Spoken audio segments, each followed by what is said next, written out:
Coming up on this episode of Nintendo Cartridge Society, Patrick and Mark spend Black Friday at MakoMart. Splatoon's been updated. It's dangerous to go alone, so the Nintendo Cartridge Society goes with you.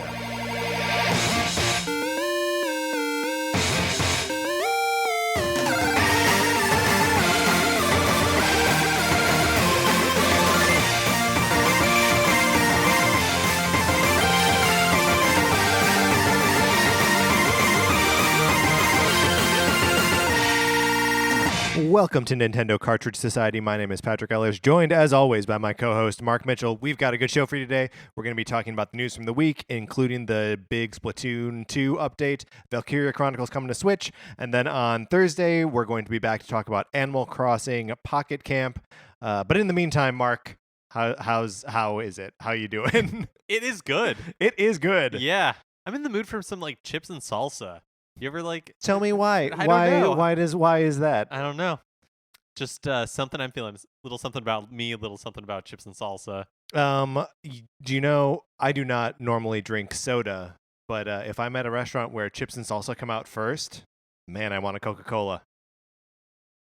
They're in cahoots. They are in cahoots. I want a little sweet with my salty. Yeah. How are you doing? I'm doing well. Let's transition right into the weather. Okay. Because it is kind of chilly. Yeah. After a weekend of being too hot, it's now, I would say, pleasant. Yes, I'm enjoying it. You're not registering too chilly. It was very foggy this morning. Was it actual fog? I don't know. What do you mean? I don't know. Was it smog?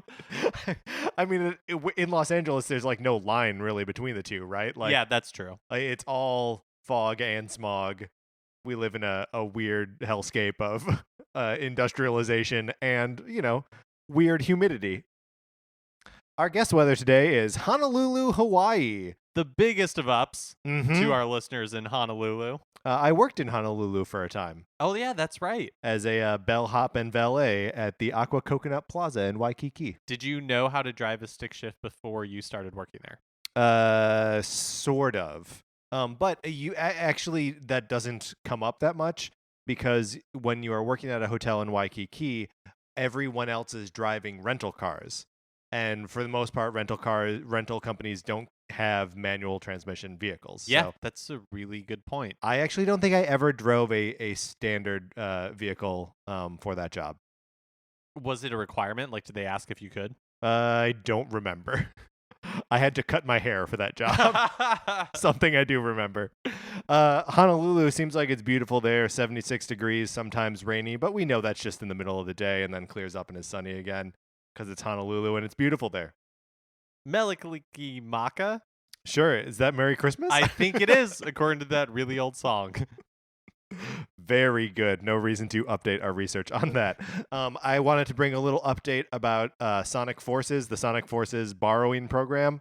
Thank you for sending in your email requests. If you would like to be put on the list to borrow Sonic Forces, just send an email with your address to Nintendo Cartridge Society at gmail.com, and I will put you on the list. It is already off to Texas, and hopefully our listener is going to get some enjoyment out of it, and then we'll get it back, and then it'll go on to the next person on the list, and so on. Get on this list. Yeah, listener who should be receiving it fairly soon. We hope you get some solid Sonic time in. Yeah. Don't rush it or anything. Play as much as you want, and then send it on back. And when you send it back, shoot us an email. Let us know what you thought. Yeah. I would love to get feedback on this game from other people. We do have some feedback from last week's episode from J. Edgar Davis, who writes to us to say, sorry, gentlemen, but G2 is not the second step, even though it is. Now, this is in regard to our conversation about Gatorade. Oh, I remember. Okay. For those who didn't listen last week, I was drinking some Gatorade, it said G2 on it, and I posited that it is the second step in the Gatorade hydration program. He goes on to say, the 2 in G2 came before the full regiment was introduced. G2 was supposed to be the second generation of Gatorade. It's about half the calories of a regular Gatorade and generally tastes less salty as well. However, both regular and G2 also fall into the second step. So it is the second step, but that's not why it's called G2. Oh, wow. Yeah. So Thank you so much for letting us know. Yeah, and everyone out there, if you ever hear us say anything wrong, which happens very infrequently. Oh, yeah. I must add, please feel free to write in with a debug at Nintendo Cartridge Society at gmail.com. Mark, let's get into what we've been playing this week.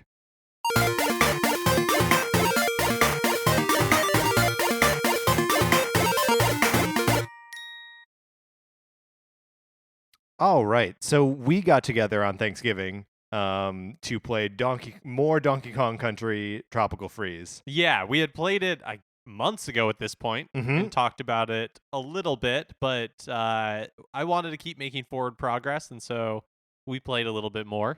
Yeah, I don't know that our experience this time was as uniformly positive. I totally agree. That we... Like, the game gets good at some point and then, like, still has these insane difficulty spikes, right? Where, and, mind you, we're playing a side-scrolling action game, so we were, of course, drinking while doing it. But, like, we would reach these levels where it's just like, I don't know what to do here. It's just too hard. Yeah, and also, like, so much of the fun in the first part of the first time we played this game was like the aesthetics, like the soundtrack and everything, like coming together and working together. And in the levels we were playing this time, it kind of lost a lot of that. Yeah, the music was fine and like fun, but aesthetically it just was more kind of boring monkey levels. Yeah, kind of more just boring monkey levels. And then when we get to the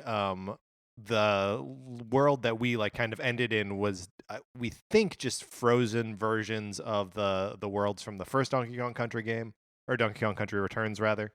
So yeah, I don't want to say that we were like disappointed by it, but it definitely lived up to all of the frustrations that we had expressed about it before. Peaks and valleys. Peaks and valleys. Yeah, it's not a steady climb because as we got to the end of our play session, I at least was having a lot more fun, and I think it was just like the levels were more engaging than some of the more like frustrating bang our head against the wall ones earlier. Yeah, I think that's right. There was also a handful of those flying around in the rocket barrel levels, which when we play these things, Mark just puts the controller down and is like, Patrick, you deal with it. Well, it's not fair that when you're playing in co-op and you die in a barrel level, in a rocket barrel level, that you lose 2 lives. Yeah, it's an insane system. It doesn't make any sense. I assume if you were playing 4 players simultaneous, you would just lose 4 lives, which is crazy. Although we did come up with a solution to make those more fun, is turn them into like a rhythm game type thing. So instead of just, like jamming on the button to make your rocket go, like the music is great. So what if you had to like do it in time to the music, or do it, on like certain beats? Right. And then there's some, I don't know, that seems more fun to me. Like I would play through that versus just the regular rocket barrel levels, which I despise. Also, and I know we've said this before, why are there lives in this game? Like, there should be no penalty for dying. Like, that the game is based on you failing and trying again and, like, memorizing levels. Yeah, if there was another one of these Donkey Kong Country games coming down the pipe, I would love for it to do the Super Mario Odyssey thing and just cost you, like, 15 bananas, 10 bananas every time you die, instead of putting like a lives limit on it. Yeah. Or like if they do want to be, like crazy about lives, whatever, that's fine if when you get to these like sort of obstacle course based levels that they're just like, it's free restart. Like that you don't have to do anything to try it again. Because it's too much memorization, and it's just, we've got a finite amount of time. And we get drunker as the night goes on, so, Still a fun game. Still a fun game. But not as much fun as the first time I had playing it. Yeah. I put some time into Splatoon 2 this weekend. Yeah, how has that been? Fun. Kind of like trying out some of the new stuff, which we could talk about now, or I guess we'll just hold it until news. Let's hold it till news, yeah. Okay. And then just like the checklist of games I've been playing: Skyrim, Doom. We talked about those last week. We've got conversations about Skyrim and Doom and LA Noire up from last week, so you can check out all of those individually. You've been playing Stardew some more? Yeah, I mean, just like pop in and out right. every once in a while. Still How's working. Alex? He's great. Yeah. I'm one heart away. One heart. Yeah. And then I'll have to buy like the necklace or whatever it is. And Animal Crossing Pocket Camp came out last week, and which we did not report on. So I guess little scoop, we are recording on Sunday nights now, which means our news is just a little less timely than it normally is. But yeah, it was announced last week that Animal Crossing Pocket Camp was going to come out on Wednesday. Then it came out on Tuesday. And so we've both been putting some time into that, but we will have more complete thoughts on it on Thursday. And then I started Breath of the Wild in Master Mode this weekend. And first of all, it is just a weird shock to the system. A couple things. A, to be playing Breath of the Wild again. But B, to be playing with none of my progress. To pull up the map and have it basically be empty is surreal. But I'm enjoying it. It's Master Mode is too hard, I think. Like the enemies take too much damage to kill. I feel like I'm just going through weapons. And I'm mostly avoiding conflict whenever possible. When Master Mode became available, I tried it a little bit, and I had the same sort of shock where it was like all your stamina was gone, and all like all that stuff just took forever to kill one bokoblin. Yeah, and so I gave up on it. I think it was also hard because I was playing it at the same time I was playing my regular game. Sure. And so you weren't done with it yet. Yeah, so I was like was so used to having all of my equipment and all of my stats and everything. Yeah. And so to try to bounce back and forth between the two was not particularly pleasant. Yeah. Well, and like, I don't know, you get so used to, having all of the champion powers. Like, I don't know, Link's abilities are so limited early in that game. And that is a weird thing to come back to. When you start the game, you don't have the paraglider, for crying out loud. I'm also just not that into super difficult games. Yeah. For the most part, I'll play on like an easy difficulty because at this point I'm playing games to enjoy it. Right. Yeah, that's right. And hey, look, we're playing games to have fun here, okay? Yeah. So I Master Mode doesn't really appeal to me. I think I'm going to keep it up. Who knows? We'll see if I've totally lost interest by next week. Mark, let's get into the new releases and what we may be playing next week.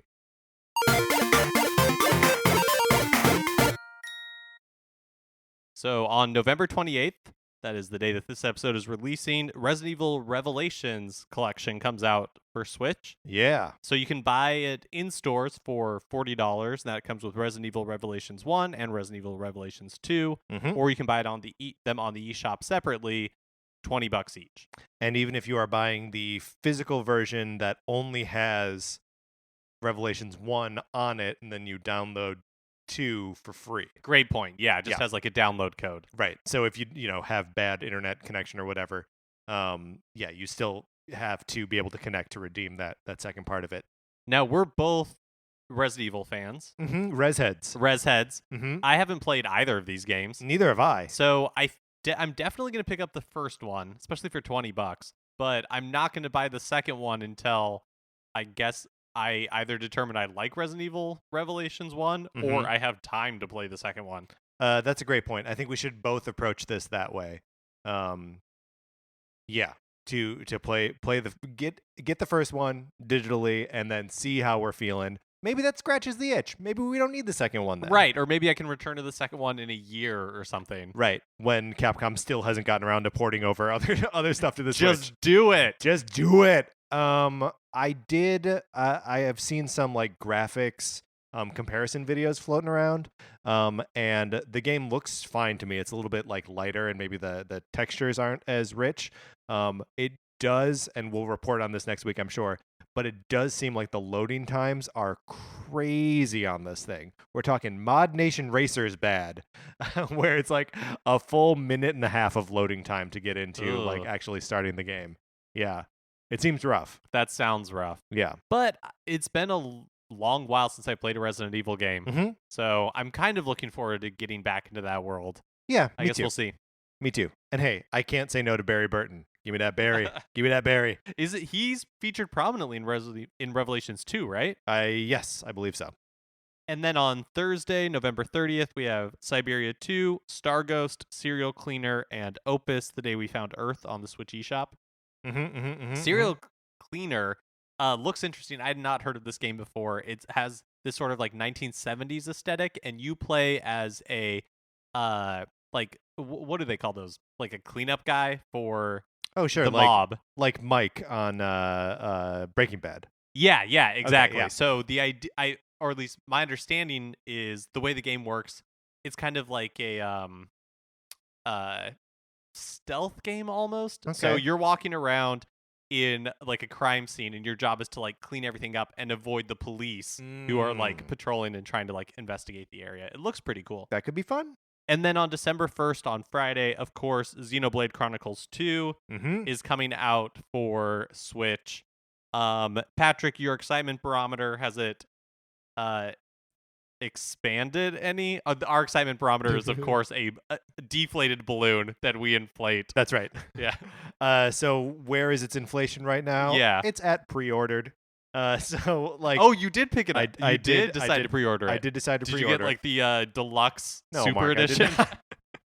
No, I got the the Best Buy like gamer reward program has actually been very good to me this year. Because it's 20% off games, and then you like earn rewards on top of that. So I used 2 $5 gift certificates with this thing, so I'm getting it for like $30. Oh, whoa, yeah. So I was like, yeah, that's I'm doing it. I'm gonna act on it. We're gonna see how this game is. I don't know when or how or if we're ever gonna be able to like record a conversation about this game. I think we'll probably do it Breath of the Wild style, where we just talk about it. We just talk about it a little bit every week. I don't even know if I'm gonna get this. I might let you be the guinea pig for Nintendo Cartridge Society, see how you like it, right? And then if you don't, well, yeah, I'll just borrow it. There's a very real possibility that I'll hate it and then just start loaning it out to our listeners. All right, Mark, let's get out of the new releases. Which, of course, brings us to a regular segment on our show. It's time for 433. In 1952, American composer John Cage wrote a piece called 433, wherein a performer or group of performers didn't play their instruments for 4 minutes and 33 seconds. For the purposes of this show, our instruments are talking about Nintendo. So for the duration of one performance of 433, Mark and I will talk about something not at all Nintendo-related, thus fulfilling the contract of the piece. Mark, I've already forgotten. What are we talking about this week? What professional sport would you like to play if you had to play a professional sport? So it's if I had to and had the ability to. Like I have to, wait, well, hold on. You're saying me physically as I am right now, I have to start playing a professional sport? Sure, yeah. Well, then Which the one answer do you play? is golf. Because anything else will kill me, right? You're right. Okay. So you're a top athlete then. Sure. So you would be good. You'd be good at this sport. Yeah, maybe not like exceptional, but you'd be good. You'd be a pro. You could earn your way on the squad. Okay. Okay. I'll rule out football. Okay. Because I want to be able to think in my old age. Mm-hmm. I don't know, what sports do I like? I think I can systematically like rule out each one. Maybe not basketball. Maybe basketball would be fun. Basketball seems like it'd be pretty fun. What do you have an answer for this? I feel like soccer athletes have the best bodies.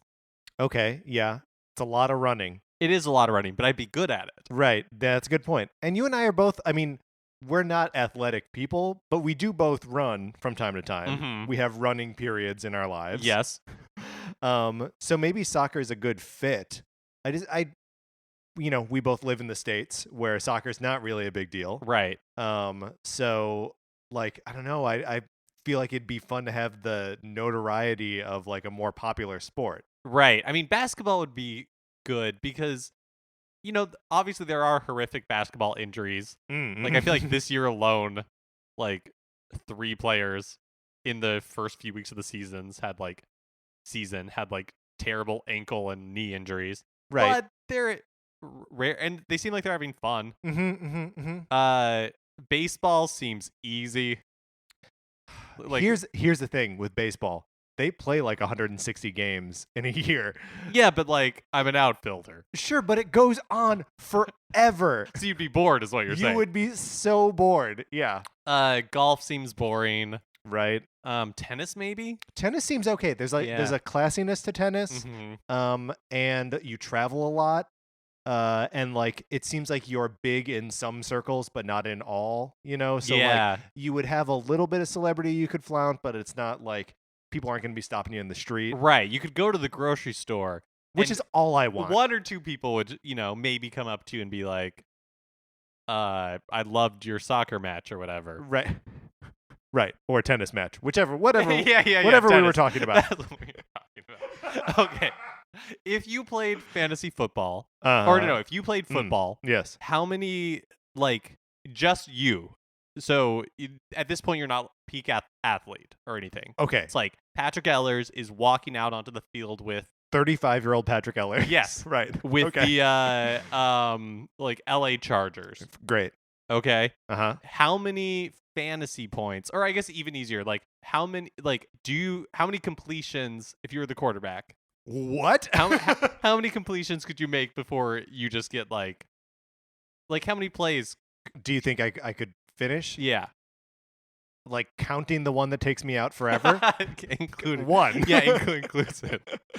One. I could hand the ball off once and then someone would tackle me and I would die. I know that they're getting brain injuries all the time, but I don't understand how people's legs aren't snapping constantly. Oh, yeah. I mean, it's a brutal sport. It seems terrible. I think I would give it my all. Like, I would really try. But how many do you think? My femur would break immediately. But I would really try. And also, absolutely not to hockey because I don't want to be cold. Oh, yeah, no. And really, the same applies to football. But I guess we will never... We'll never know for sure. We'll never know for sure. We were accompanied today by the Brussels Chamber Choir, as I believe we have been before. Look, there are only so many recordings of 433 out there. But that's like a very polite recording. It is a very polite recording. The audience isn't like noisy. And... No, they're kind of too quiet. I never thought I would reach a point in my life where I had critiques on individual recordings of 433, but I got them. Here we are. Let's move into the news.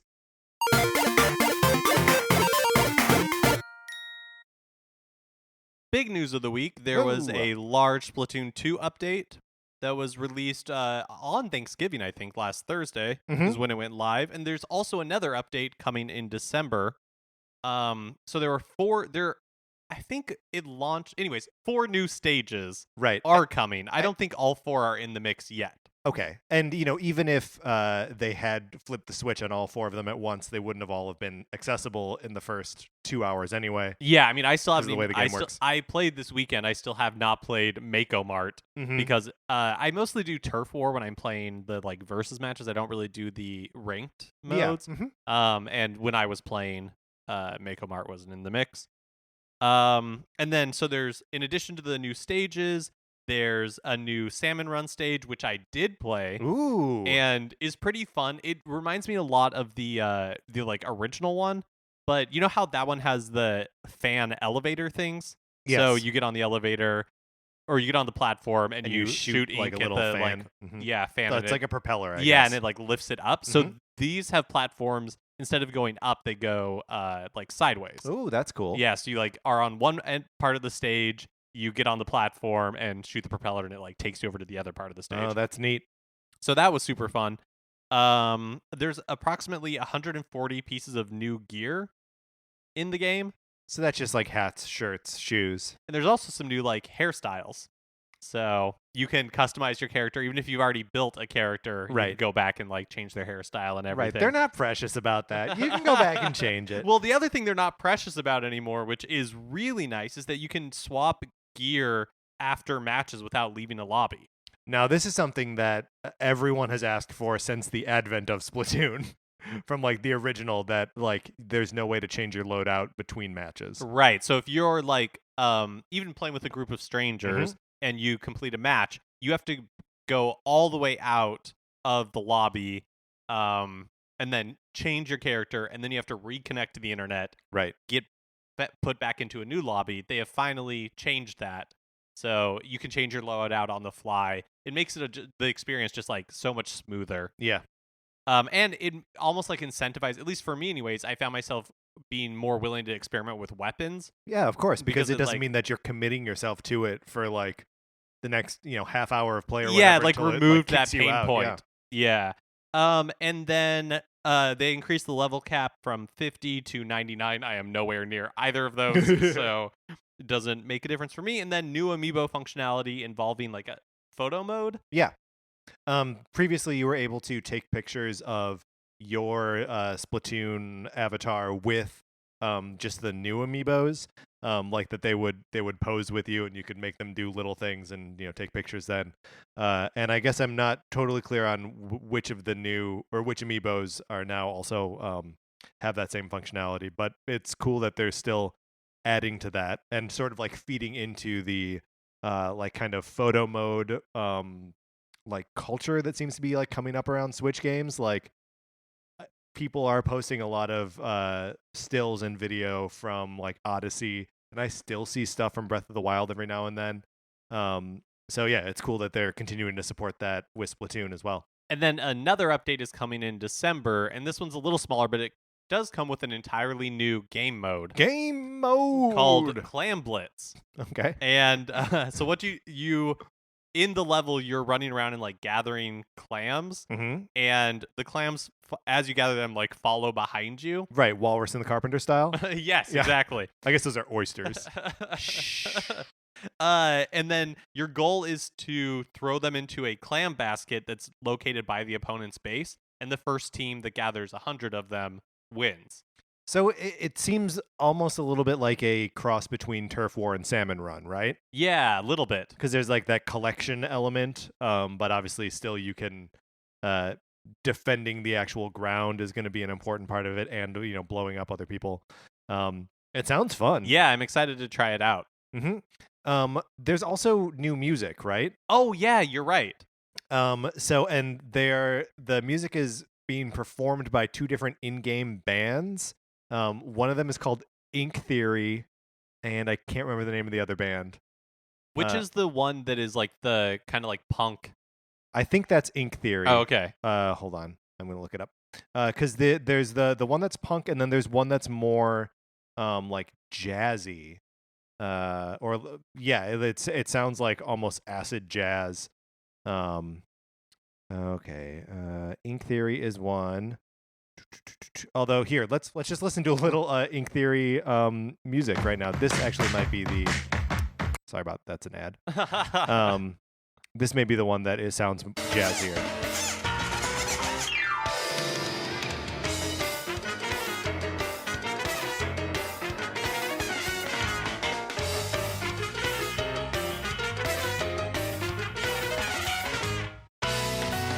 Yeah, so it's still got a little bit of that like Splatoon sound to it, but that's so Ink Theory, I was wrong, is the kind of acid jazz one. And then what's the other Splatoon band called? But in general, it's just fun to be somebody playing Splatoon 2. Yeah. Because there's always new things to see and explore, and every week they've been adding at least a new weapon, but it's to come back to the game, especially after I hadn't played for a few months, and have all this new content is really exciting. Yeah, agreed. I'm not going to find this information while we're talking. So let's move on. The Japanese technology news site Jimatsu posted an interview with Square Enix president Yosuke Matsuda, and he talked a little bit about Square Enix's strategy for the Switch. Basically, for them, like the Switch, they see it as a way to leverage their like back catalog. That is smart and right. And so they say that they want to be proactive in creating new IP and then rebooting past titles for that platform. Right, and we talked a little bit about a previous quote where they said that no IP was off the table, and I think at that point we were like, oh yeah, I want to see another like The World Ends With You. I want to see another Chrono Trigger game, and it's exciting that any of that is possible. Yeah, well, and speaking of like The World Ends With You, they specifically call out these like mid-sized titles that they really excel at, and I think games like The World Ends With You fall into that. Yeah, games that before were usually on a dedicated handheld device, Yes. but would fit on this kind of like hybrid device that the Switch is. Mhm. Also, I'd like to see something like Final Fantasy 12 HD Yeah. come onto the system. Mhm. And it seems like that Secret of Mana like Oh, the remake? Yeah. that's coming to PS4 would also be a good candidate for something on Switch. Mhm. Just give me a Bushido Blade 3. Want a new Bushido Blade game. Speaking of these kind of like mid-sized titles, this one isn't coming from Square Enix, but Sega announced that Valkyria Chronicles 4 is coming to the PS4, the Xbox One, but also the Switch. Hey. So this will be the first Valkyria Chronicles game to come out on a Nintendo platform. It's a tactical RPG series Mhm. that kind of takes its cues from World War II. Okay. So this one, from watching the trailer, seems like it's a little bit based on like Stalingrad. Okay. Yeah. Obviously like a lighter take, which, sometimes can be hit or miss because your inspiration anyways is this really like terrible time in history. Right. And like not that long ago, really. That's cool. I am not super familiar with the Valkyria Chronicles games. But I know that it's one of like the bigger franchises for Sega. And it's also just cool to see Sega playing so nice with Nintendo because they have a lot of studios and a lot of IP that I think makes sense. I mean that are popular, like the Atlas stuff, the Shin Megami Tensei and Persona. That would make perfect sense on Switch. Yeah, and I think it's something from Japanese developers we're going to see more and more often. Especially now that the Switch is a hit in Japan and has been out for about a year. Right. So this game is coming out in Japan in spring for the PS4 and Xbox One. Will be released later in the year for the Switch. I think they said summer 2018. And then they promised it was coming worldwide sometime in 2018. And I imagine when it releases in the West, it'll be all the platforms at once. Yeah, that would make sense. Sonic Forces, speaking of Sonic Forces, Mhm. is getting an interesting piece of free DLC. According to the studio's official Twitter account, a Sonic t-shirt is now available for players' custom avatars. Okay, so let's talk about what Sonic is. Sonic is a Sonic Panic? Sonic at the Disco. It is a like 8 I don't like it, like an MS Paint drawing of Sonic the Hedgehog that looks really crummy, and that Sonic fans like throw around with the misspelled Sonic, as like a dumb fan trying to do Sonic fan art. It's a meme. It's a meme, and it's a weird little way to. I mean, Sonic Forces, for all of its problems, does allow players to make their own avatars, which is a very like Sonic fan base friendly, move. And then just to put this shirt in there on top of it, I feel like is another like solid move on Sonic Team's part. They're definitely self-aware. Yes. Yeah. And I mean, at this point, like you gotta be, because the game is not great. Again, if you would like to borrow my copy, Nintendo Cartridge Society at gmail.com, and send me your address and I'll put you in line. The Nintendo Treehouse blog has a really cool piece up about translating and localizing the lyrics to Jump Up Superstar, the Pauline song from Super Mario Odyssey. Yeah, this is a cool piece. It is written by one of the Treehouse localizers, and kind of goes over taking like all of the steps from just like getting a literal translation of the lyrics to Jump Up Superstar, and then trying to figure out like what the actual like values of the thing are. And they talk a little bit about how the song was always intended to be like kind of a crossover song, so that people could enjoy it without understanding all the Mario references, but like if you do get them, that's great. The producer, Shigetori Gahara, insisted on making the lyrics fun and feel good to sing. So like there's a focus on just like it being fun to sing, like that Odyssey you see, which doesn't make any sense really, but is just, it flows like naturally.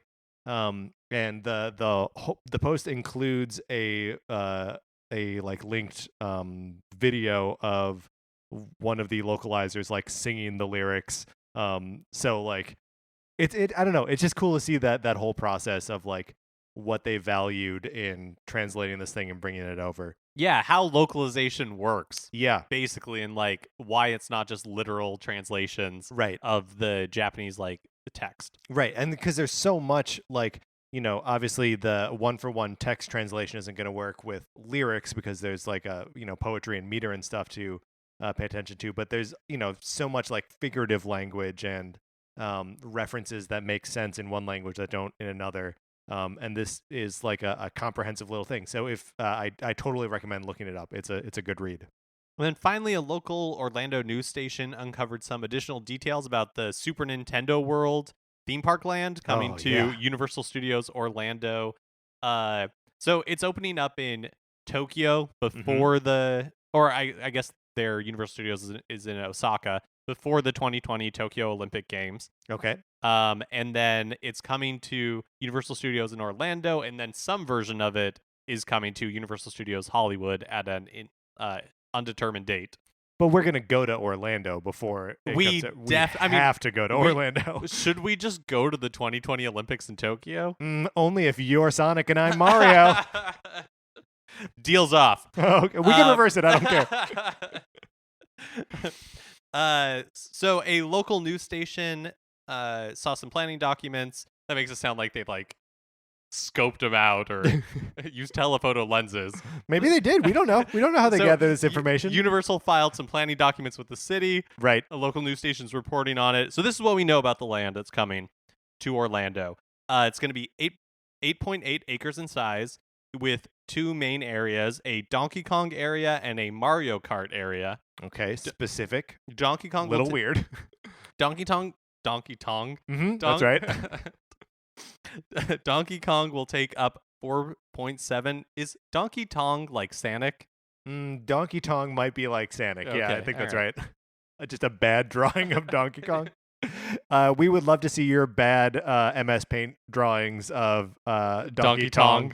You can email those to Nintendo Cartridge Society at gmail.com or tweet them at us. We're at NinCart Society on Twitter. So the Donkey Kong area will take up 4.7 acres. Mario Kart will take up 1.76 acres, and that leaves about 2.4 acres for the rest of the remaining land, like restaurants and bathrooms and all that kind of unglamorous stuff. Bathroom land. That you need in a theme park.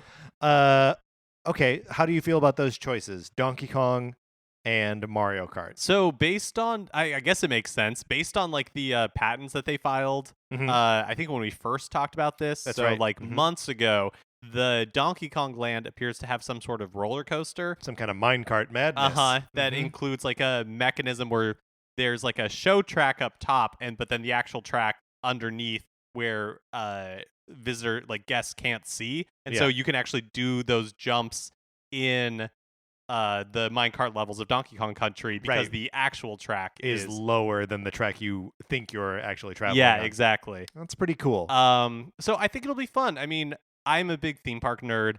I think when Universal's feet are held to the fire, they do a really good job. See, like the Harry Potter stuff. Yeah. And when they're left to their own devices, they tend to kind of like cut corners, and it's not always like the most polished presentation. And so, but I have a feeling that Nintendo is going to be more of a Harry Potter situation than a Jurassic Park situation. Yeah, or like have you been to Universal Studios here? Yeah. Have you been on the tram tour and there's like a Fast and Furious like supercharged thing at the end? Yeah, that it's weird. Terrible. They drive the tram into like a little like warehouse room, and then they just project stuff on all four walls around you.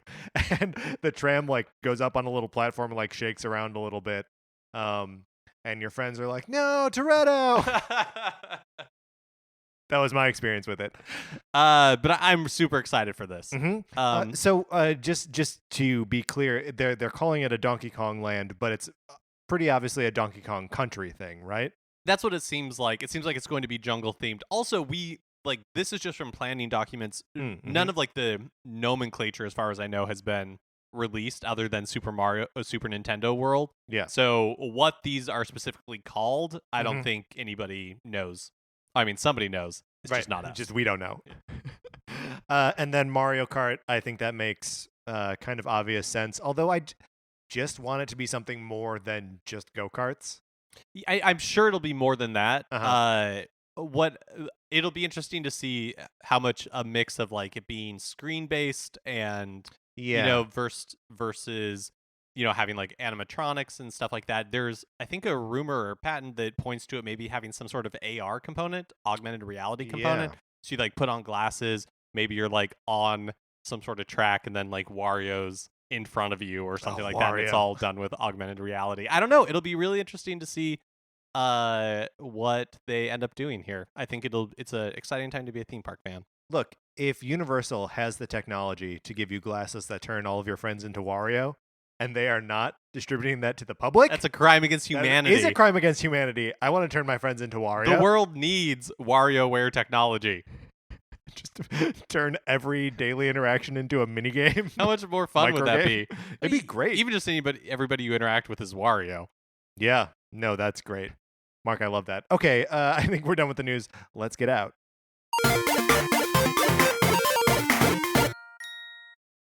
And actually, that is going to do it for this episode of Nintendo Cartridge Society. Remember, please rate, review, and subscribe on Apple Podcasts. If you like this episode, please share us on Facebook or Twitter or whatever social media you're using. Yeah, and thank you so much to everybody who has left a review on the iTunes store or wherever you get podcasts. We really appreciate it. It helps us out a bunch. Yeah, and also every email that we get is a delight. You are getting my copy of Sonic Forces at some point, everyone who emails in. So don't forget to do that. If you like Mark and Mine's opinions, we write about comic books on retconpunch.com. Olivia Duncan made our logo.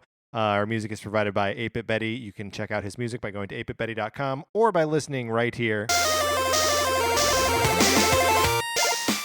From my co-host, Mark Mitchell, this is Patrick Ellers saying Donkey Tong. Send me those pictures. And thanks for listening.